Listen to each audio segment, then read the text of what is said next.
العلي الكبير الحفيظ المقيت الحسيب الجليل الكريم الرقيب المجيب الواسع الحكيم الودود المجيد البائس الشهيد الحق الوكيل القوي المتين الولي الحميد المحسن المبدئ المعيد المحيي المميت الحي القيوم الواجد الماجد الواحد الأحد الصمد القادر المقتدر المقدم المؤخر الأول الآخر الظاهر الباطن الوارث المتعالي البر التواب المنتقم العفو الرؤوف ملك الملك ذو الجلال والإكرام المقسط الجامع الغني المغني المؤتي المانع الضار النافع النور الهادي البديع الباكي الوارث الرشيد الصبور الذي لم يلد ولم يولد ولم يكن له كفوا أحد ليس كمثله شيء وهو السميع البصير. الفاتحة.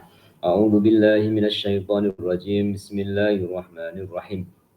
الحمد لله رب العالمين الرحمن الرحيم مالك يوم الدين إياك نعبد وإياك نستعين اهدنا الصراط المستقيم صراط الذين أنعمت عليهم غير المغضوب عليهم ولا الضالين آمين. يوم السلام فهينا ربنا بالسلام أدخلنا الجنة دار السلام تبارك ربنا وتعالى يا ذا الجلال والإكرام برحمتك يا أرحم الراحمين والحمد لله رب العالمين. اللهم ارزقنا حبك وحب من أحبك وحب ما يقربنا إلى حبك يا الله والحمد لله رب العالمين. أعوذ بالله من الشيطان الرجيم. بسم الله الرحمن الرحيم. Berlindung kepada Allah dari godaan dan tipu daya syaitan yang direjam dengan menyebut nama Allah, Tuhan yang Maha Pengasih lagi Maha Penyayang. Segala puji bagi Allah, Tuhan Sang Pencipta bagi sekalian alam. Kitab Al-Hikam yang disusun oleh Ibnu Athaillah Al-Askandari rahimahullahu ta'ala alaih, murid dari Syekh Abil Hasan Ali Asyadzili, pengasas Thariqah Saziliyah. Yang kita pelajari pada pagi ini menyambung kata mutiara yang kelima yang kita mulakan pada minggu lepas, sebagian penjelasan dan keterangannya, yaitu ijtihaduka fima dhamina laka wa taksiruka fima tuliba minka dalilun ala intimasil basirati minka. Kesungguhanmu mencari sesuatu yang dijamin oleh Allah Ta'ala bagimu dan meninggalkan perkara yang diperintahkan oleh Allah Ta'ala bagimu adalah tanda butanya mata hati. Dijelaskan dan bersama-sama untuk kita pahami dengan harapan kefahaman kita jalan terbuka hati untuk terima kebenaran dan terbuka mata hati untuk melihat kuasanya Allah Tuhan yang Maha Benar. Di muka surat 27 dijelaskan tentang ijtihad. Perkataan ijtihad maksudnya di sini ialah bersungguh-sungguh atau giat tanpa kenal letih dan lelah, di mana seluruh kekuatan kita diarahkan untuk memperoleh sesuatu yang tertuju.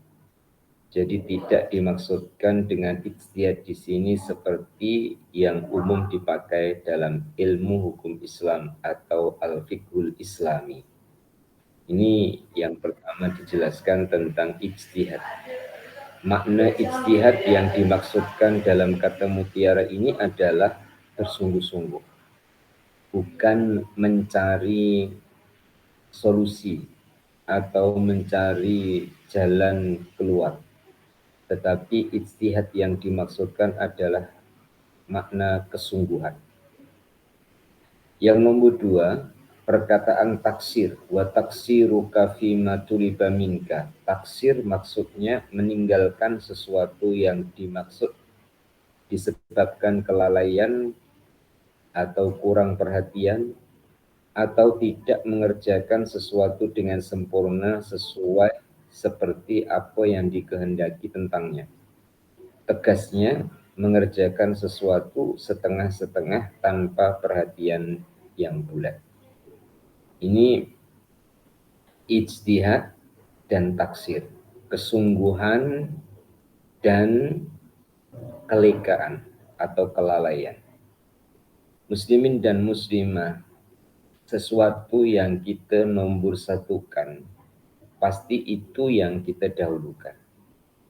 Tapi bila itu tidak kita nombor satukan sesuatu itu, maka kita tidak akan menombor satukan dan tidak mengutamakan.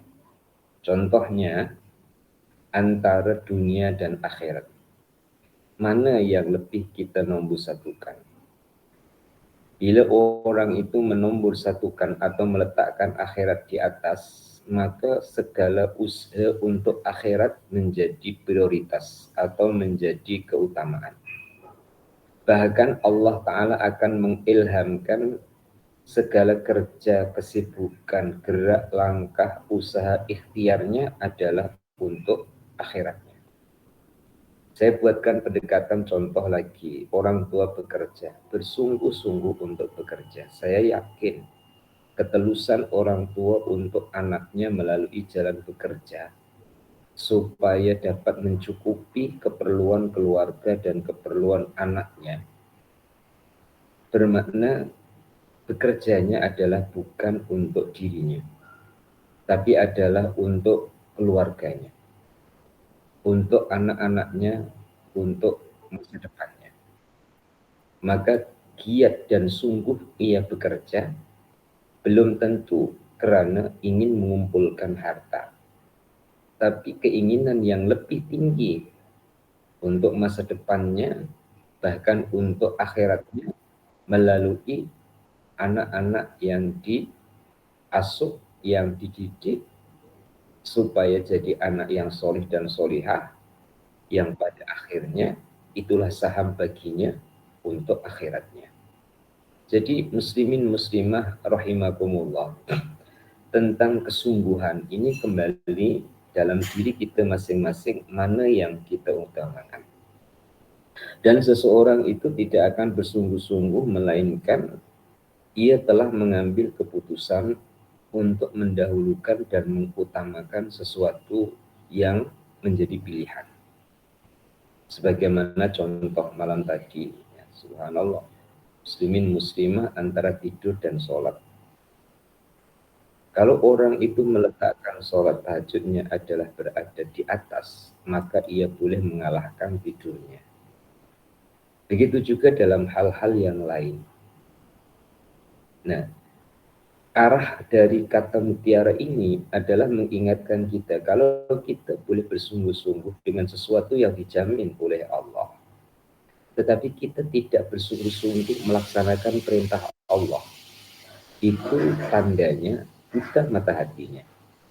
Dan ini diulas, dipanjangkan, diterangkan, dan dijelaskan sebagaimana yang akan kita kaji bersama.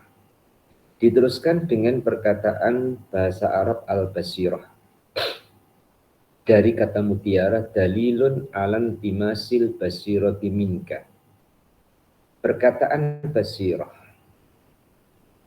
dengan perkataan al-basar oleh Abdullah Asy-Syarqawi, definisi tentang al-basirah adalah ainun fil qalbi tudrikul umur al-ma'nawiyati kama annal basara yudrikul umur al-mahsusata, yang artinya al-basirah itu atau mata hati itu ialah sesuatu yang disebut dengan mata di dalam hati yang dapat menangkap segala sesuatu yang sifat-sifatnya maknawiyah dan tidak dapat ditangkap oleh panca indera yang 5 atau sebagainya. Sebagaimana bahwa al-basar adalah mata jasmaniyah, dapat menangkap dengan penglihatannya segala sesuatu yang bersifat hissiyah atau yang ditangkap oleh panca indera. Dari keterangan ini dapat kita fahami bahwa apabila mata kita dapat melihat segala sesuatu yang mungkin dilihat, maka mata hati kita melihat segala sesuatu yang tidak mungkin dilihat oleh penglihatan mata kepala sendiri. Inilah perbedaan antara al-basirah dan al-basar. Titik dulu.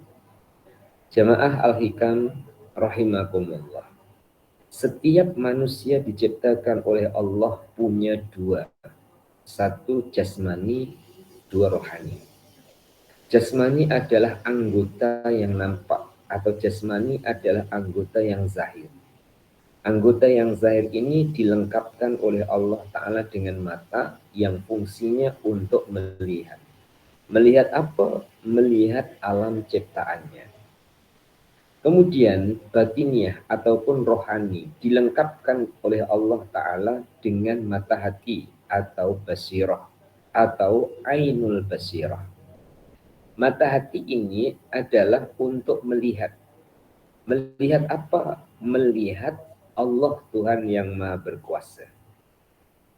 Jadi perbedaan al-basar dan al-basirah, kalau al-basar itu mata kita yang di kepala ini, al-basirah adalah mata hati yang ada di dalam rohani kita.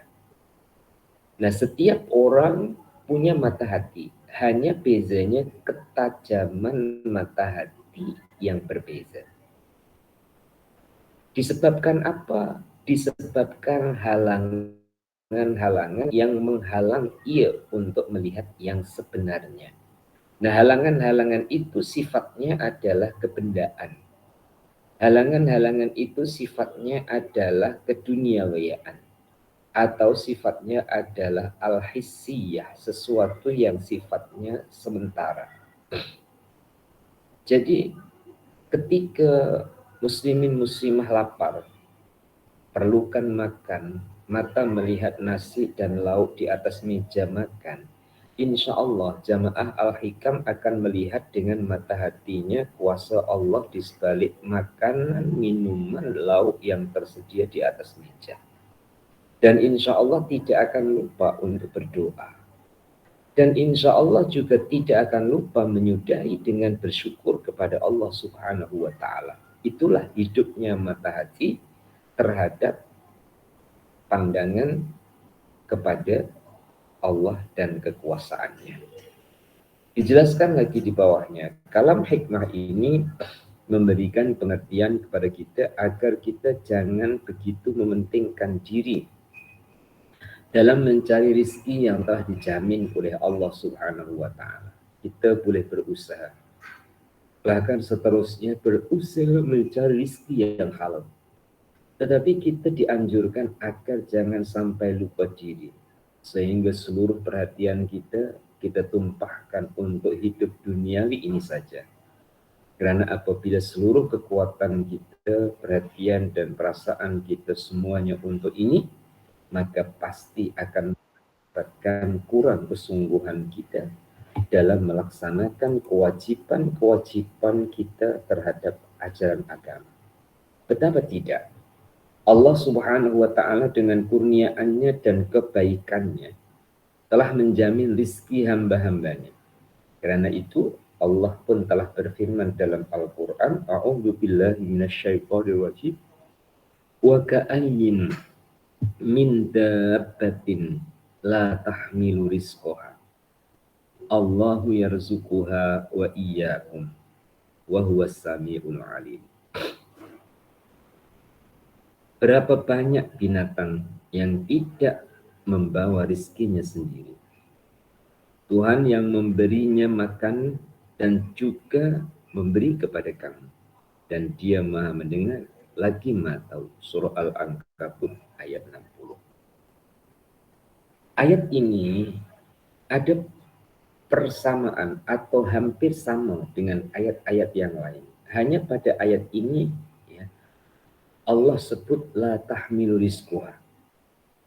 Di surah Yunus Allah Ta'ala sebut wa ma min dabbatin fil ardi illa 'alallahi rizquha. Tidak ada makhluk yang berjalan atas bumi melainkan Allah yang memberi rizki kepadanya.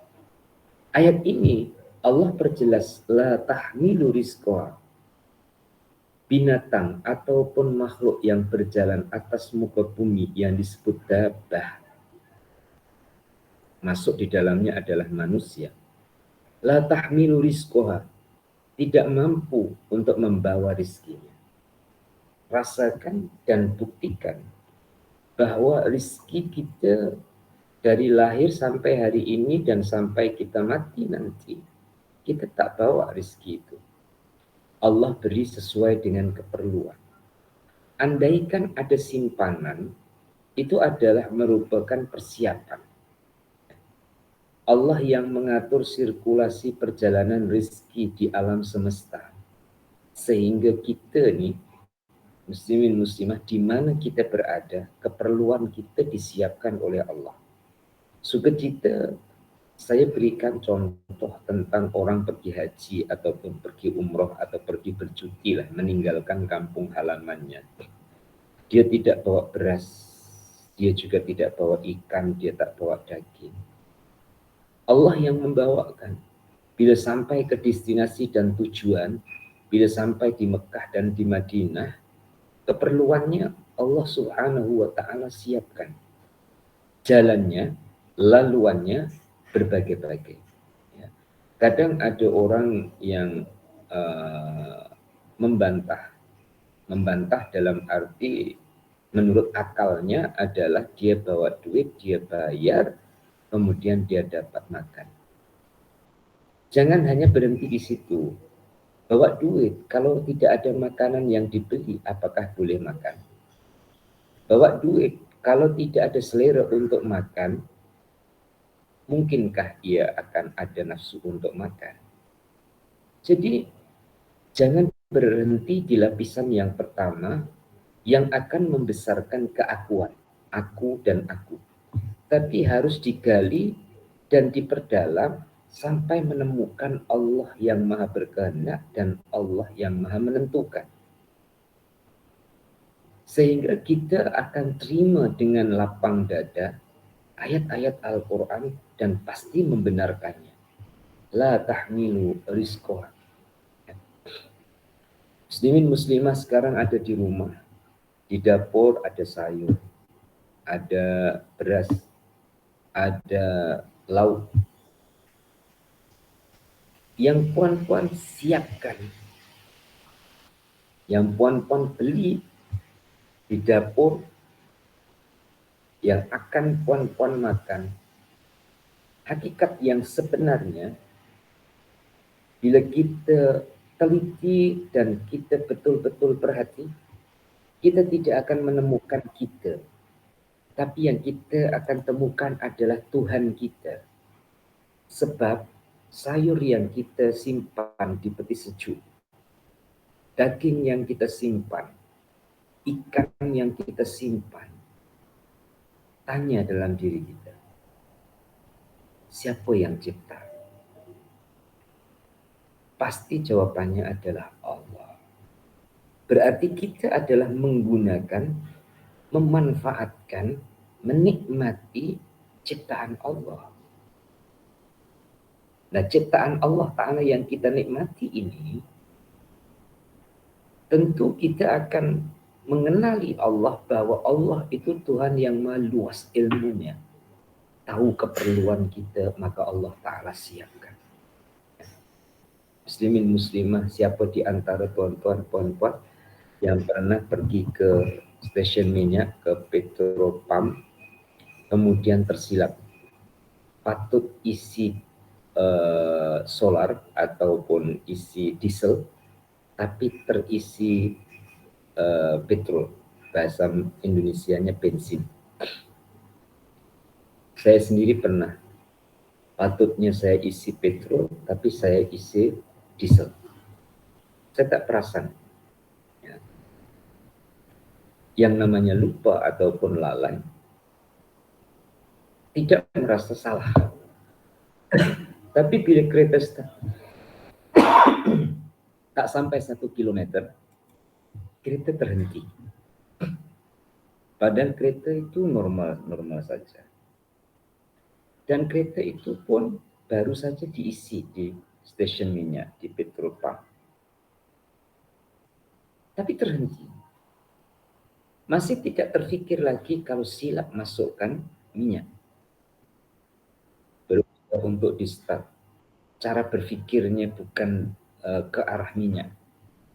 Sampai panggil pomen, panggil bengkel. Bila panggil pomen, dia start, dia pun sudah perasan. Dia sudah perasan, tapi dia tetap tanya dengan saya. Ini Pak Kiai tadi isi bensin atau isi solar? Baru saya teringat. Tapi saya teringat kepastiannya. Bensin ataupun solar. Pomen dah tahu isinya adalah diesel atau solar. Betul, akhirnya dikeluarkan balik minyaknya, kemudian ditukar dengan petrol ataupun ditukar dengan bensin. Oke, ini sekadar contoh saja. Keperluan kereta diesel adalah bahan bakar diesel. Jika tidak ada bahan bakar diesel, sudah pasti kereta yang perlu bahan bakar diesel tidak akan bisa jalan. Begitu juga kereta ataupun mobil yang bahan bakarnya adalah petrol ataupun bensin. Jika tidak ada, tidak akan jalan. Teknologi orang yang buat kereta, yang buat engine, dia pasti akan memikirkan bahan bakarnya. Karena kombinasi antara engine dengan bahan bakar sangat diperlukan. Begitu juga untuk kita angkat pemikiran kita kepada Allah. Tubuh badan kita ini engine. Yang ia perlukan bahan bakar yang berupa makanan. Dialah Allah Ta'ala yang menyiapkan makanan yang sesuai untuk tubuh badan kita. Dan itu pun kesesuaiannya mengikut kepada umur dan kondisi keadaan antibodi orang, sehingga antibodi yang berbeza, maka pengkonsumsian makanan pun berbeza. Ada orang makan kacang tidak masalah dalam kesehatannya. Tapi ada orang yang makan kacang terus terasa gautnya. Dan lain-lain lagi. Ini menunjukkan bahwa Allah ciptakan kita dan Allah juga ciptakan keperluan kita. Ternyata dalam ayat ini Allah bukan ciptakan keperluan kita, tapi Allah bawakan yang kita perlukan dalam hidup kita. Ayatnya, wa ka'ayyin min dabbatin la tahmilu rizqaha. Hakikatnya Allahu yarzuqu, Allah yang memberi rezeki. Tentang kita kerja, usaha, bertani, dagang, itu adalah ikhtiar kita khidmat kepada Allah. Dan semoga jadi ibadah kita kepada Allah. Yang berniaga atau yang berdagang, kadang ramai, untung berlipat. Kadang juga sunyi, ya, hanya kembali modal. Naik turun itu biasa. Hanya yang kita minta kepada Allah Ta'ala bukan hanya rezeki banyak. Kita minta pada Allah rezeki berkah. Kita minta pada Allah hasil akhirnya itu berkah. Hasil akhir itu kapan? Hasil akhir itu bila? Sampai sekarang ini masih kita berada dalam perjalanan. Hasil akhirnya adalah husnul khotimah. Hasil akhirnya adalah penutup yang baik. Semoga saya, jamaah pengajian Al-Hikam, Allah Ta'ala tutup kita dengan husnul khotimah. Ditandai dengan mudahnya kita untuk melakukan amal-amal kebaikan dalam perjalanan hidup menuju ke husnul khotimah. Mudahnya kita berbuat baik menuju ke jalan husnul khotimah ini ada dua. Satu jalan yang dilalui oleh zahir, oleh anggota. Dua jalan yang dilalui oleh batin. Jalan yang dilalui oleh batinnya ataupun hati ini orang lain tak nampak. Boleh jadi orang kerja itu niatnya khidmat, boleh jadi orang kerja itu adalah niatnya cari duit ataupun cari harta. Sedangkan kita sama-sama diingatkan sesuatu yang dijamin oleh Allah Ta'ala. Jangan kita itu uh, terlalu bersungguh-sungguh yang menyebabkan kita lalai ataupun leke ataupun lupa terhadap kewajiban kita. Ada orang yang seakan-akan terbalik, tapi kalau itu sudah jadi keyakinannya jangan disalahkan.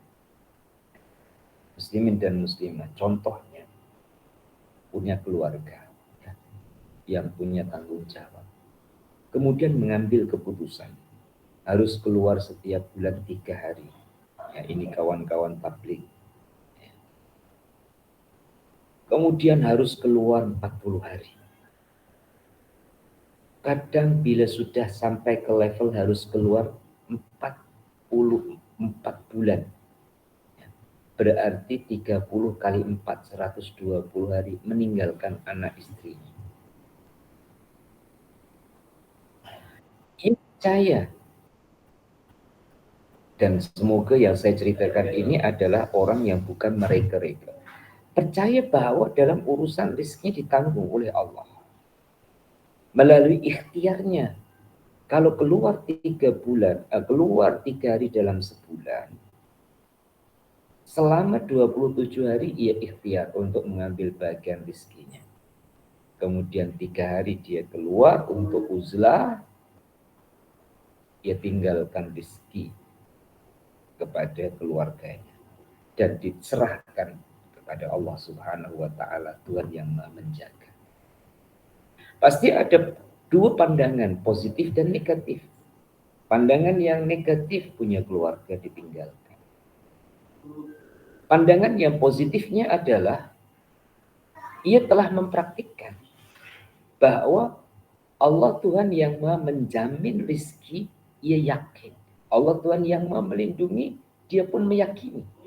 Dengan keyakinan itu, akhirnya di sebalik dia ikhtiar, di sebalik dia usaha, dia tetap bertawakal kepada Allah. Jadi muslimin dan muslimah, kita terhadap orang lain ambil baiknya. Jangan cari kesalahannya. Kita terhadap diri kita cari kelemahannya. Semoga pada saya pun demikian, muslimin dan muslimah pun demikian.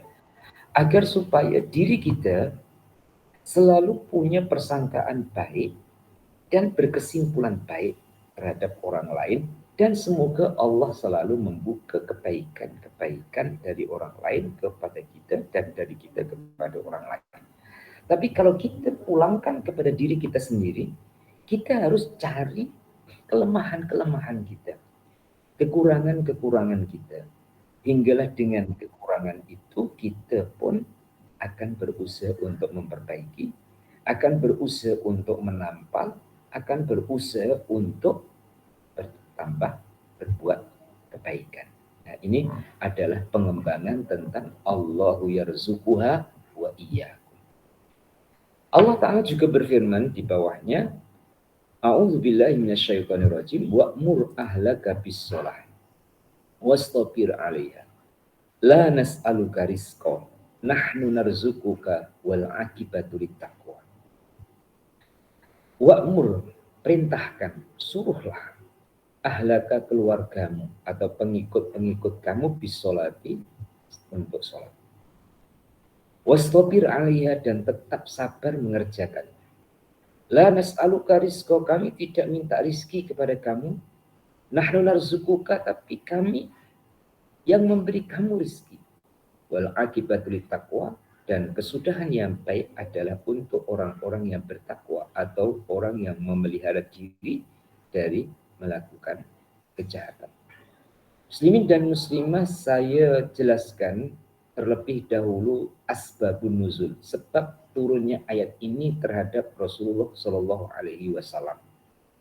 Ya, nanti setelah itu baru kita adopsi ataupun kita pindahkan ke diri kita. Rasulullah pernah berhadapan dengan situasi ataupun kondisi dan keadaan di mana dalam keadaan perlu tapi tidak ada yang diperlukan itu. Dalam keadaan lapar tapi tidak ada makanan itu. Perintah Allah Subhanahu wa taala seakan-akan bertentangan dengan nafsu. Kalau orang itu lapar, mestinya cari makan. Namun Allah turunkan wahyu kepada baginda Rasulullah Shallallahu Alaihi Wasallam dalam menghadapi keadaan perlu kepada makan. Allah perintahkan wa'mur ahlaka bisolah, malah diperintahkan oleh Allah Taala untuk sholat. Muslimin dan muslimat, coba untuk ukuran kita, ya, ketika kita perlukan sesuatu, kita sholat ataupun kita usaha. Tentu jawabannya rata-rata adalah kita usaha untuk mendapatkan sesuatu yang kita perlukan. Tapi nasihat Allah kepada baginda, hakikatnya adalah kepada kita semua, adalah bukan mendahulukan usaha mendapatkan rezeki ataupun sesuatu yang kita perlu. Tapi usaha untuk duduk membuktikan sebagai hamba. Saya ralat bahasanya supaya lebih dapat dipahami. Kita dituntut untuk melakukan selayaknya sebagai seorang hamba. Allah ajar selayaknya sebagai seorang hamba itu apa? Sholat. Menyembah. Cara kita sembah Allah telah diatur dalam syariatnya, yaitu dengan melakukan sholat yang diawali dengan takbiratul ihram dan diakhiri dengan salam. Setelah sholat, belum ada sesuatu yang diperlukan. Wastobir alaiha, sabar. Masya Allah. Tentu di sebalik perintah Allah, sebab Allah Ta'ala ada jaminan. Di sebalik perintah Allah, Allah ada ketentuan. Di sebalik perintahnya, karena Allah Ta'ala maha tahu keadaan yang sebenarnya dan keadaan yang akan berlaku berikutnya. Hari ini Allah Ta'ala tahu, hari besok Allah Ta'ala tahu, sampai kiamat, sampai bila-bila pun Allah Ta'ala maha tahu. Kadang kita itu dibayangi dengan kesulitan yang kita bayangkan. Dan kurangnya kita, termasuk saya, untuk menyeimbangkan tentang pandangan kita pada Allah Tuhan yang Maha Kuasa. Memang di satu sisi kita itu lemah, tapi di satu sisi Allah itu kuasa. Di satu sisi kita bayangkan dan kita tahu kita itu miskin. Di satu sisi kita yakin Allah Ta'ala itu kaya. Lari kemana kita? Pasti jawabannya ke Allah. Bagaimana lari ke Allah? Wa'mur ahlaka bis-sholah wastabir alaih. Sampai Allah pun mengisytiharkan la nas'aluka rizqo. Aku, kata Allah, tidak minta rezeki. Kita sholat, kita sembah Allah, bukan menambah kemuliaan bagi Allah. Tapi kebaikan yang kita lakukan karena Allah adalah kembali kepada orang yang melakukan kebaikan itu sendiri. Sistem jual beli yang telah kita kenali dan sistem jual beli dan yang telah kita jalani dari dulu sekarang berbeza. Pernah saya sampaikan, sistem jual beli dulu adalah barang tukar barang. Kemudian berkembang cara berpikir manusia. Sistem jual beli adalah uang tukar barang. Kemudian tambah lagi modern. Bukan lagi uang. Akan tetapi boleh menggunakan transfer, boleh menggunakan internet banking. Tidak harus berupa uang, cukup dengan berupa angka. Nanti teknologi yang akan datang lagi dalam transaksi boleh menggunakan Bitcoin dan juga lain-lain lagi yang dirasa oleh manusia adalah lebih mudah. Tidak perlu pegang uang, tapi hanya pegang sistem. Melalui dunia internet ataupun dunia IT, transaksi itu boleh dilakukan dengan demikian mudahnya. Nah, di sisi Allah Subhanahu wa Ta'ala, dalam kajian Al-Hikam kita ini, apa yang tidak mungkin bagi Allah? Kita kenali Allah dan mengenal Allah dengan sifat jaiz fi'lu kullu mumkinin aw tarku.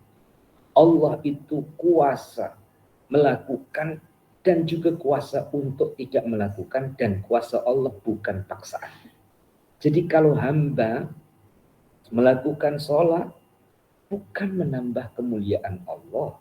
Allah tetap mulia andaikan hamba tidak melakukan sholat.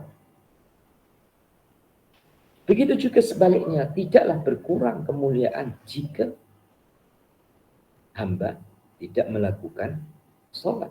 Artinya Allah berdiri dengan zatnya sendiri.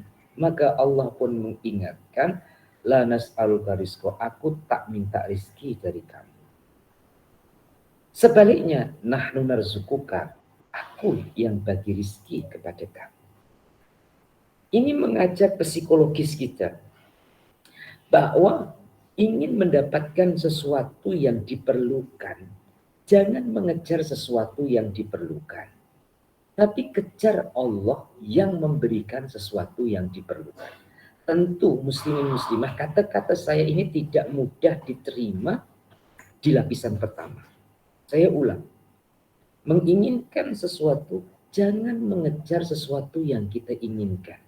Ini sudah bertolak belakang dengan akal, karena kebiasaan menginginkan sesuatu, ya berusaha untuk mendapatkan sesuatu yang diinginkan. Ya, itu normal. Kemudian ditingkatkan. Cari dan kejar yang memberikan sesuatu yang diinginkan. Pernah saya buatkan contoh anak dengan orang tua. Ya. Anak perlu uang. Jangan terus cari dompet ayahnya. Jangan terus buka almari tempat menyimpan duit orang tuanya. Cari orang tuanya. Ya. Muslimin dan muslimah.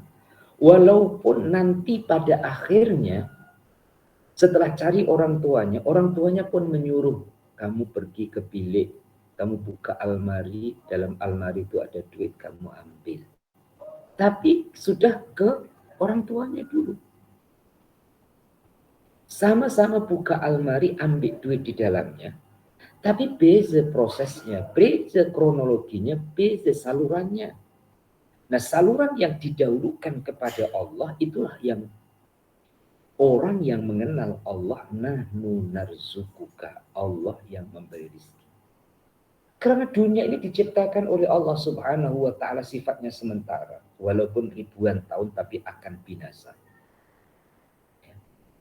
Maka Allah pun jelaskan, wal akibatu littaqwa. Kesudahan yang baik itu adalah untuk orang-orang yang bertakwa. Mana? Surga. Ya. Siapa yang tidak ingin senang? Semua senang, ingin senang. Siapa yang tidak ingin sehat? Semuanya ingin sehat. Maka Allah Ta'ala menciptakan tempat di mana disitulah tempat kesenangan yang tidak ada kesusahan. Disitulah tempat sehat yang tidak ada sakit, yaitu surga. Dan itulah wal akibatu littaqwa. Diteruskan, dua ayat ini memberikan pengertian kepada kita bahwa dalam masalah rezeki kita tidak boleh susah. Ini nasihatnya, walaupun kadang kita susah, termasuk yang bercakap ini. Sebab sudah ada dalam jaminan Allah Ta'ala. Asal saja kita berusaha sesuai dengan ketentuan-ketentuan dari tingkatan-tingkatan keadaan kita. Masing-masing Seperti yang telah diterangkan dalam kalam hikmah sebelumnya, apabila masalah rizki sudah terang persoalannya, maka imbalan daripada itu ialah Allah Subhanahu wa Ta'ala menuntut kita untuk melaksanakan amal ibadah berupa kewajiban-kewajiban kita terhadap Allah Ta'ala dan mengerjakan amal-amal kebajikan lain-lain seperti yang telah digariskan oleh ajaran agama kita. Dengan amal ibadah, kita dapat sampai kepada kebahagiaan di akhirat yang kekal dan baqa. Dan dengan amal ibadah itu pula kita dapat dekat kepada Allah Subhanahu wa Ta'ala.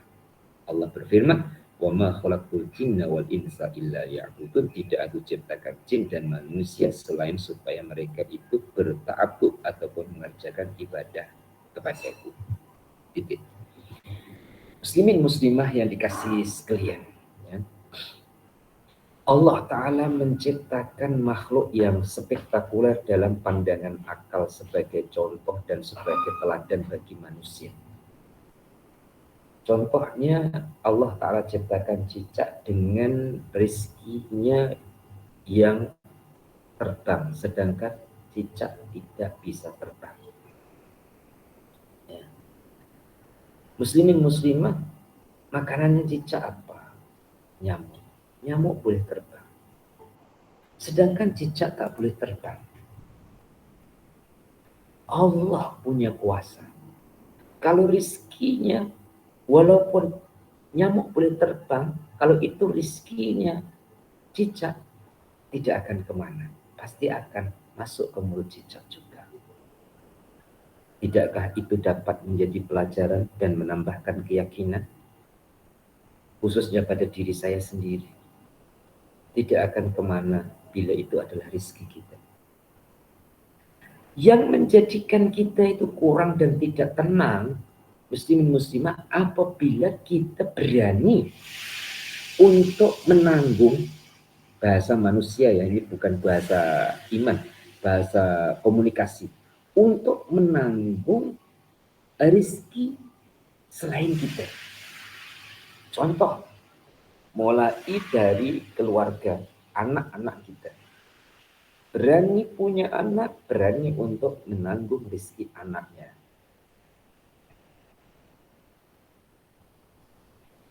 Tapi di satu sisi keberanian kita adalah ibadah kita. Keberanian kita adalah perjuangan kita. Maka tidak hanya anak, mungkin juga pekerja bagi orang yang punya kilang. Rizkinya karyawan, rizkinya pekerja melalui dia. Kadang karyawan itu senyum tertawa, tapi yang punya kilang atau yang punya pabrik, yang punya usaha sedang memikirkan antara inflasi, ya, antara harga barang naik, antara debit dan kredit, antara uang masuk, uang keluar, yang akhirnya apakah untung ataupun rugi. Seorang pekerja tak sampai ke situ cara berpikirnya, yang penting akhir bulan dia dapat gaji. Begitu juga seorang kiai yang harus menjaga beberapa puluh ataupun ratus pelajar ataupun santri. Keberaniannya adalah perjuangannya. Nah, jika keberanian adalah perjuangan dan mengalami kekurangan, sambung ke Allah akan terasa tenang. Walaupun sambung kepada Allah Ta'ala itu berbeza-beza peratus dan kekuatan kabel penyambungnya. Semakin kuat, insya Allah semakin tenang. Ya, karena hidupnya adalah khidmatnya kepada Allah. Dan khidmatnya kepada Allah adalah melalui yang Allah Ta'ala letakkan dia dalam segala urusannya dan tanggung jawabnya. Muslimin dan muslimah, semoga jadi penyemangat kepada diri saya sendiri dan kepada muslimin muslimah.